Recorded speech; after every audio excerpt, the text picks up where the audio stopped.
Hello, it's Richard Haggerty.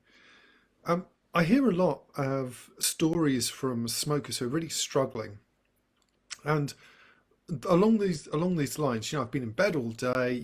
I've been trying to do it for a few days, or 5 days, or 3 days. I'm on my third day. I've been in bed all day. I'm struggling with severe depression and anxiety, trying to quit smoking, and it seems on the face of it that it's just got to be, it's a fact that it's got to be an absolute struggle to quit.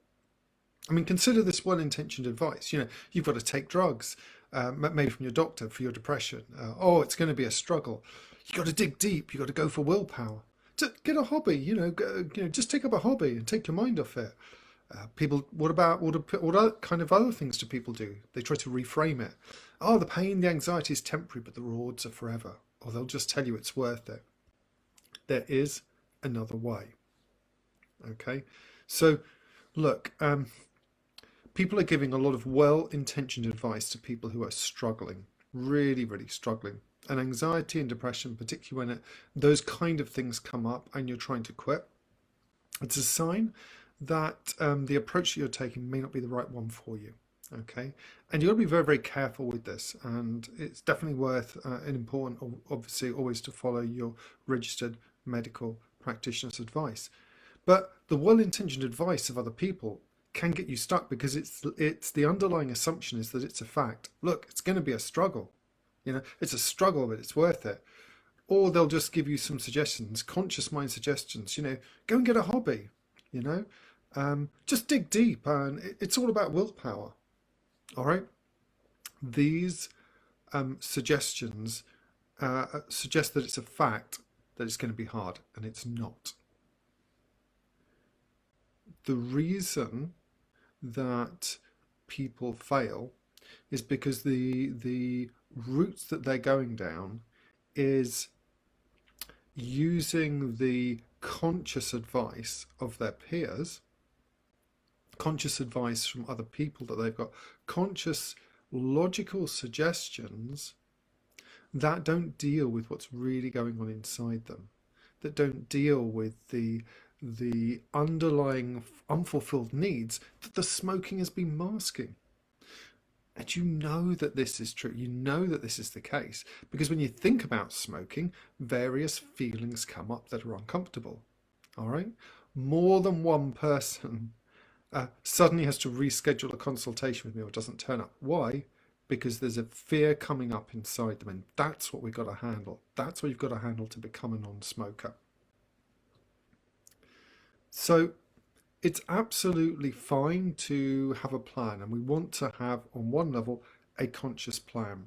And it's good to know that there are various things that could come up, but it is not an absolute fact that people have to struggle with quitting smoking. You don't have to struggle with willpower. You don't have to struggle with cravings. You don't have to think about it all the time. All right. Our clients stop smoking, typically have no cravings, don't struggle with it, and get on with their lives in their new identity as a non-smoker. It is absolutely possible to do that. The fact that most people don't know about that, they know about conscious suggestions, logical ways to do it. Look, think about it. There's so much advice on weight loss these days out there. I mean, there's so many conscious suggestions, thousands and thousands online. Yet why is it that people struggle? Because it's not logical information they need. It's an emotional shift inside. And that's what we want to do with quitting smoking. We've got to challenge this underlying assumption that it's a fact that it's going to be hard. Why? I mean, who wants to quit if it's hard? I mean, who's going to put in the effort to quit smoking if it's so hard, if it's going to be so difficult, if all it feels like is it's going to be a struggle, a pain, and everything else? I mean, who's going to want to do that? I mean, you want to make changes in your life, but you don't want to substitute one pain with the pain of a mountain that's even worse. You want to feel that you can do it. You want to know that you can do it in your heart of hearts. Quit smoking, become a non-smoker, and get all the payoffs, all the good feelings that you know are possible if you knew it wasn't going to be a struggle. That's what we want for you. So the question is how?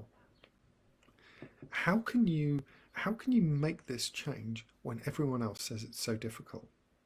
How can you transform to making a change when there are big communities of people, well intentioned, who tell you it's going to be a struggle, it's going to take a long time, and give you all their suggestions?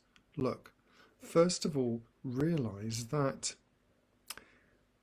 this is not a fact that it's going to be a struggle, it's the opinion of some people based on their experience. I mean, if someone's found it a real struggle, if somebody has never learnt to run at school and has only ever, been out of breath and really not enjoyed it, they might just tell you later on in life, oh, smoking's really hard. It's tough to, running's really hard. You can't run. But is it a fact? No, it's just their experience. And this is crucial for stopping smoking. Just understand that the underlying assumptions that people are giving you, that it's got to take a long time, you've got to go, you'll be falling off the wagon, you can expect to be constantly tested, that it's going to be a constant struggle, that no one's going to support you, that you're going to find it very hard to go out socially, you need to avoid other smokers, you need to try and build your life around how hard it is to maintain an identity of a struggling smoker who's sort of holding themselves back for a number of days from cigarettes, living in fear that they might come back again. That is not the way you want to live. You want to make the change and become a non-smoker. And honestly, there are so many people, thousands and thousands of people have made a change and made it easy. So when you can challenge the underlying assumption that stopping smoking is hard, that it's an absolute incontrovertible fact, then you're well on your way. Okay. Now, remember, the well-meaning advice that people give you, that you read on websites, that you read in books, it's for your conscious mind only.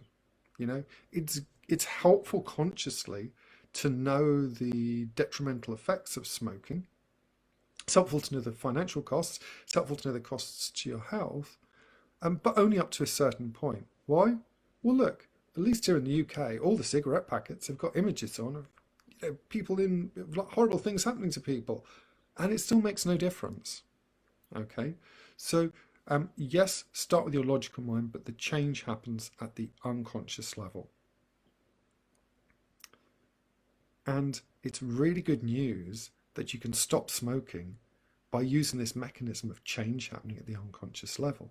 Because that's how you do everything in life. If you know how to ride a bike, if you know how to drive a car, just the ability to walk, these are all learnt automatic processes, just like breathing. That's what we want for stopping smoking. That's what's available to you when you work with the mechanism to make it as easy and simple as possible. Okay, and that means challenging and overcoming and handling the unfulfilled needs inside you that drive you to smoke, but also all the layers of belief and expectation that people have piled on top of that of how hard it's going to be, because it doesn't have to be hard to quit smoking. In fact, you can quit smoking easily, do it in one go, stop smoking, be a non-smoker, and be a non-smoker for the rest of your life. Of course, you're not going to just get it done in one go and become a non-smoker unless you make a decision to do something different. The absolute worst thing to do is for folk who are struggling with weight to carry on doing exactly the same thing, or for people who are lonely to carry on doing exactly the same thing, or for people who are smoking to carry on doing exactly the same thing and hoping it's going to be different. That is, of course, as the old saying goes, it's the definition of insanity, doing the same thing over and over again, hoping you're going to get a different result. Okay, the consequences are your health will continue to deteriorate, you'll continue to waste money, you'll continue to have all these negative feelings and spend a huge amount of mental, emotional effort on this. Just make the decision that you want to quit, make the decision, and reach out and find the support that's going to help you remain a non-smoker.